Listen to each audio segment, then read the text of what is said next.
ಇನ್ನು ಬಿಜೆಪಿ ಮತ್ತು ಕಾಂಗ್ರೆಸ್ನಲ್ಲಿ ಬಂಡಾಯ ನಾಯಕರು ತಲೆನೋವು ಕೊಟ್ಟಿದ್ದಾರೆ. ಈಗ ಮಂಡ್ಯದಲ್ಲಿ ಸುಮಲತಾ ಬಿಜೆಪಿಗೆ ಟೆನ್ಷನ್ ತಂದ್ರೆ, ಬಾಗಲಕೋಟೆಯಲ್ಲಿ ಕಾಂಗ್ರೆಸ್ಗೆ ವೀಣಾ ಕಾಶ್ಯಪ್ನವರು ಟೆನ್ಷನ್ ತಂದಿಟ್ಟಿದ್ದಾರೆ. ಎರಡೂ ಪಕ್ಷದಲ್ಲೂ ಕೂಡ ಬಿಸಿ ಮುಟ್ಟಿಸಿರುವಂತಹ ಬಂಡಾಯದ ಕಥೆಗಳನ್ನೇ ತೋರಿಸ್ತೀವಿ ನೋಡಿ.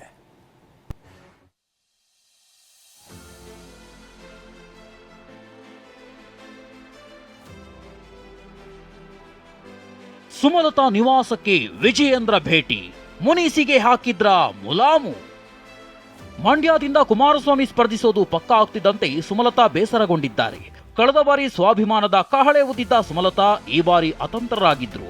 ಟಿಕೆಟ್ ಸಿಗದ ಬೇಸರದಲ್ಲಿರೋ ಸುಮಲತಾ ನಾಳೆ ಬೆಂಬಲಿಗರ ಸಭೆ ನಡೆಸಲಿದ್ದಾರೆ. ಇದರ ಮಧ್ಯೆ ಇಂದು ಬಿಜೆಪಿ ರಾಜ್ಯಾಧ್ಯಕ್ಷ ವಿಜಯೇಂದ್ರ ಇಂದು ಸುಮಲತಾ ಅವರ ನಿವಾಸಕ್ಕೆ ಭೇಟಿ ನೀಡಿ ಸುಮಲತಾ ಜೊತೆ ಚರ್ಚೆ ಮಾಡಿದ್ರು. ಬಳಿಕ ಮಾತನಾಡಿದ ವಿಜಯೇಂದ್ರ, ಸುಮಲತಾ ಜೊತೆ ಒಳ್ಳೆ ಚರ್ಚೆ ಆಗಿದೆ, ಸಕಾರಾತ್ಮಕವಾಗಿ ಸ್ಪಂದಿಸಿದ್ದಾರೆ, ನಮ್ಮ ಪಕ್ಷಕ್ಕೆ ಶಕ್ತಿ ತುಂಬುತ್ತಾರೆ ಅಂತ ವಿಶ್ವಾಸ ವ್ಯಕ್ತಪಡಿಸಿದ್ದಾರೆ.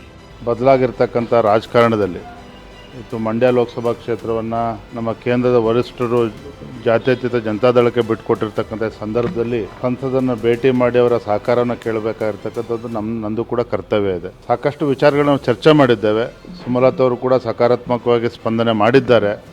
ಅವರು ಕೂಡ ಎಲ್ಲ ಅವರ ಅಭಿಮಾನಿಗಳ ಜೊತೆ ಚರ್ಚೆ ಮಾಡಿ ಮುಂದಿನ ತೀರ್ಮಾನವನ್ನು ತೆಗೆದುಕೊಳ್ತೇನೆ ಅಂತ ಹೇಳಿದ್ದಾರೆ. ನನಗಂತೂ ವಿಶ್ವಾಸ ಇದೆ, ನಮ್ಮ ಜೊತೆಲಿ ಇರ್ತಾರೆ, ನಮ್ಮ ಪಕ್ಷಕ್ಕೂ ಕೂಡ ಶಕ್ತಿಯನ್ನು ತುಂಬತಕ್ಕಂಥ ಕೆಲಸ ಮಾಡ್ತಾರೆ. ಆದ್ರೆ ಸುಮಲತಾ ಮಾತ್ರ, ನಾನು ನಾಳೆ ಮಂಡ್ಯದಲ್ಲಿ ಬೆಂಬಲಿಗರ ಸಭೆ ಮಾಡ್ತೀನಿ, ಸಭೆಯಲ್ಲಿ ತಮ್ಮ ನಿರ್ಧಾರ ತಿಳಿಸ್ತೀವಿ ಎಂದಿದ್ದಾರೆ. ಅವ್ರನ್ನ ಬಿಟ್ಟು ನಾನು ಯಾವುದೇ ನಿರ್ಧಾರ ತಗೊಳ್ಳಲ್ಲ. ಅವರ ಅಭಿಪ್ರಾಯ ಏನಿದೆ, ಅವರ ಭಾವನೆ ಏನಿದೆ ಈ ಸಮಯದಲ್ಲಿ, ಅದನ್ನು ನಾನು ಕೇಳಬೇಕಾಗಿರೋ ಒಂದು ಕರ್ತವ್ಯ ನನ್ನದು. ನಾಳೆ ಅವ್ರು ಬರಲಿ, ಅವರಿಂದನೂ ಅಷ್ಟು ವಿಚಾರಗಳನ್ನು ನಾನು ತಿಳ್ಕೊತೀನಿ. ಅದಾದಮೇಲೆ ನೆಕ್ಸ್ಟ್ ನನ್ನ ನಿಲುವು ಏನೇ ಇರಲಿ, ನಾನು ಮಂಡ್ಯದಲ್ಲೇ ಬಂದು ನಾನು ಘೋಷಣೆ ಮಾಡ್ತೀನಿ ಅನ್ನೋಂಥ ಮಾತನ್ನು ಅವ್ರಿಗೆ ಹೇಳಿದೆ. ಚಿತ್ರದುರ್ಗದಲ್ಲಿ ಗೋವಿಂದ ಕಾರಜೋಳಾಗಿ ಗೋ ಬ್ಯಾಕ್ ಬಿಸಿ. ಚಿತ್ರದುರ್ಗ ಬಿಜೆಪಿಯಲ್ಲಿ ಅಸಮಾಧಾನದ ಬಿರುಗಾಳಿ ಬೀಸ್ತಿದೆ. ಚಿತ್ರದುರ್ಗದಲ್ಲಿ ಗೋವಿಂದ ಕಾರಜೋಳಾಗಿ ಟಿಕೆಟ್ ಕೊಟ್ಟಿದ್ದಕ್ಕೆ ಸಿಡಿದೆದ್ದಿರುವ ಚಂದ್ರಪ್ಪ ಪುತ್ರ ರಘುಚಂದನ್ ಸ್ವಾಭಿಮಾನಿ ಕಾರ್ಯಕರ್ತರ ಸಭೆ ನಡೆಸಿದ್ರು. ಸಭೆಯಲ್ಲಿ ಗೋ ಬ್ಯಾಕ್ ಗೋವಿಂದ ಕಾರಜೋಳ ಅನ್ನೋ ಪೋಸ್ಟರ್ ಹಿಡಿದು ಆಕ್ರೋಶ ವ್ಯಕ್ತಪಡಿಸಲಾಯಿತು. ಸದ್ಯ ರಘುಚಂದನ್ ಪಕ್ಷೇತರವಾಗಿ ಸ್ಪರ್ಧೆ ಮಾಡಲು ಮುಂದಾಗಿದ್ದಾರೆ. ಹೀಗಾಗಿ ಗೋವಿಂದ ಕಾರಜೋಳಾಗಿ ಸಂಕಷ್ಟ ಎದುರಾಗಿದೆ. ಗೋವಿಂದ ಕಾರಜೋಳ ಅವ್ರಿಗೆ ಏನು ಸಂಬಂಧ ಇದೆ ಅಂತ ಕೊಡ್ತೀರಾ? ಎಷ್ಟು ತಾಲೂಕಿದೆ ಅಂತ ಗೊತ್ತಾ, ಎಷ್ಟು ಹೋಬಳಿ ಇದೆ ಅಂತ ಗೊತ್ತಾ?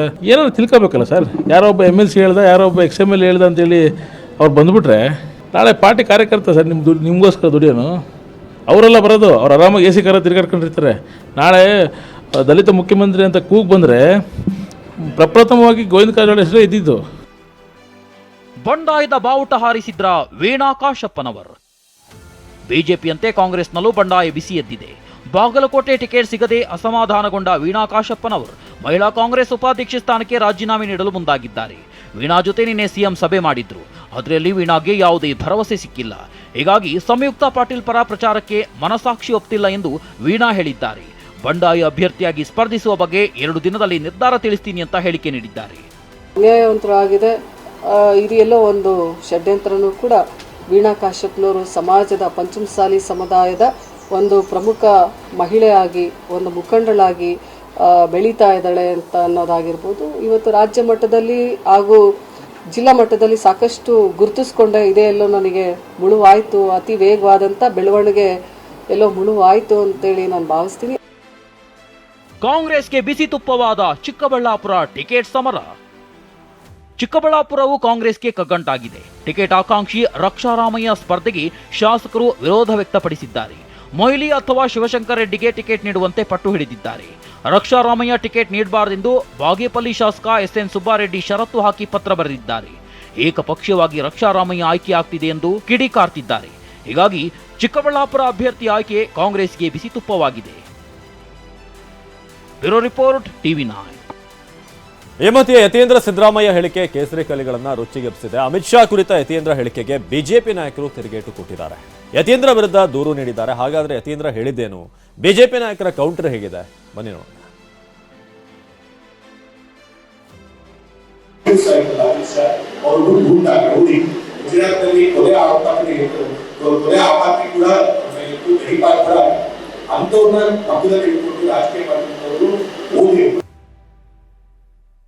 ಅಮಿತ್ ಶಾ ಒಬ್ಬ ಗೂಂಡಾ ರೌಡಿ. ಅವರ ಮೇಲೆ ಕೊಲೆ ಆರೋಪವಿತ್ತು. ಅಂತವರನ್ನ ಪಕ್ಕದಲ್ಲಿ ಇಟ್ಕೊಂಡು ಮೋದಿ ರಾಜಕೀಯ ಮಾಡ್ತಿದ್ದಾರೆ. ಇದು ಸಿದ್ದರಾಮಯ್ಯ ಪುತ್ರ ಮಾಜಿ ಶಾಸಕ ಯತೀಂದ್ರ ಮಾಡಿದ ಗಂಭೀರ ಆರೋಪ.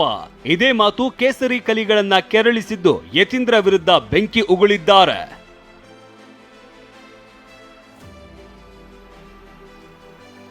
ಅಮಿತ್ ಶಾ ಗೂಂಡಾ ಎಂದ ಯತೀಂದ್ರಗೆ ಬಿಜೆಪಿ ಪಂಚ್. ಅಮಿತ್ ಶಾ ಗೂಂಡಾ ರೌಡಿ ಎಂದ ಯತೀಂದ್ರಗೆ ದೋಸ್ತಿಗಳು ಡಿಚ್ಚಿ ಕೊಟ್ಟಿದ್ದಾರೆ.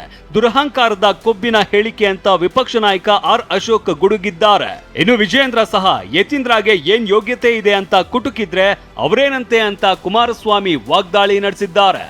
ಸಿದ್ದರಾಮಯ್ಯನವ್ರ ಮಗ ಅಂತೇಳಿ ಈ ತರ ದುರಹಂಕಾರದ ಬಾಲಿಶ ಹೇಳಿಕೆ, ಕೊಬ್ಬಿನ ದುರಹಂಕಾರ, ಕೊಬ್ಬಿದ ಹೇಳಿಕೆಯನ್ನ ಕೊಡುವಂಥದ್ದು ಇದು ಕಾಂಗ್ರೆಸ್ಸಿನ DNA ಬಂದ್ಬಿಟ್ಟಿದೆ. ಮಾತಾಡುವಾಗ ಎಚ್ಚರಿಕೆಯಿಂದ ಮಾತಾಡಬೇಕು, ಯಾವ ಲೆವೆಲಲ್ಲಿ ಮಾತಾಡಬೇಕು ಅನ್ನೋದನ್ನ ಕಲಿತು ಮಾತಾಡುವಂಥದ್ದು ಒಳ್ಳೇದು. ಯತೀಂದ್ರ ಅವರ ಯೋಗ್ಯತೆ ಏನು ಅನ್ನೋದನ್ನು ಅವ್ರು ಅರ್ಥ ಮಾಡ್ಕೋಬೇಕು. ಮೊದಲನೇದಾಗಿ ಗೌರವಾನ್ವಿತ ಮುಖ್ಯಮಂತ್ರಿಗಳ ಸುಪುತ್ರರಾಗಿ ಈ ರೀತಿ ಹೇಳಿಕೆಗಳನ್ನು ಕೊಡ್ತಕ್ಕಂಥದ್ದು ಅವರು ಶೋಭೆ ತರ್ತಕ್ಕಂಥದ್ದಲ್ಲ. ಒಬ್ಬರು ಮಾಜಿ ಶಾಸಕರಾಗಿ ಈ ರೀತಿ ನಮ್ಮ ಭಾರತೀಯ ಜನತಾ ಪಾರ್ಟಿಯ ಪಕ್ಷದ ನಮ್ಮ ನಾಯಕರಾಗಿರ್ತಕ್ಕಂಥ ಅಮಿತ್ ಶಾಜಿಯವ್ರ ಬಗ್ಗೆ ಹೇಳಿಕೆ ನಾನು ಬಲವಾಗಿ ಖಂಡಿಸ್ತೇನೆ. ತತ್ಕ್ಷಣ ಅವರು ಕ್ಷಮೆಯನ್ನ ಯಾಚಿಸಬೇಕು. ಸಿದ್ದರಾಮಯ್ಯ ಅವರು ಅಮಿತ್ ಶಾ ಅವರ ಬಗ್ಗೆ ಗುಂಡಾ ಅಂತ ಒಂದು ಹೇಳಿಕೆ ಇನ್ನು ಯತೀಂದ್ರ ಏನು ಮಾನಸಿಕ ಅಸ್ವಸ್ಥರ ಅಂತ ಅಶ್ವಥ್ ನಾರಾಯಣ ಪ್ರಶ್ನಿಸಿದ್ದಾರೆ. ಅಪ್ಪನ ಹೆಸರಲ್ಲಿ ರಾಜಕೀಯಕ್ಕೆ ಬಂದವರು ಹೀಗೆ ಮಾತನಾಡ್ತಾರೆ ಅಂತ ಸಿಟಿ ರವಿ ಪಂಚ್ ಕೊಟ್ಟಿದ್ದಾರೆ. ಮಾನಸಿಕವಾಗಿ ಅಸ್ವಸ್ಥರಾಗಿದ್ದಾರ, ಅಷ್ಟು ದ್ವೇಷನ, ಅಷ್ಟು ಆಕ್ರೋಶವನ್ನ ವ್ಯಕ್ತಪಡಿಸುವಂಥದ್ದು ಏನೂ ಇಲ್ಲ. ಈ ಕೂಡಲೇ ಅವರು ಕ್ಷಮೆಯನ್ನ ಯಾಚನೆ ಮಾಡಬೇಕು. ಏನಾಗ್ತದೆ, ಅಪ್ಪನ ಹೆಸರ ಮೇಲೆ ರಾಜಕಾರಣಕ್ಕೆ ಬರ್ತಾರಲ್ಲ ಅವರೆಲ್ಲ ಹಿಂಗೆ ಮಾತಾಡ್ತಾರೆ.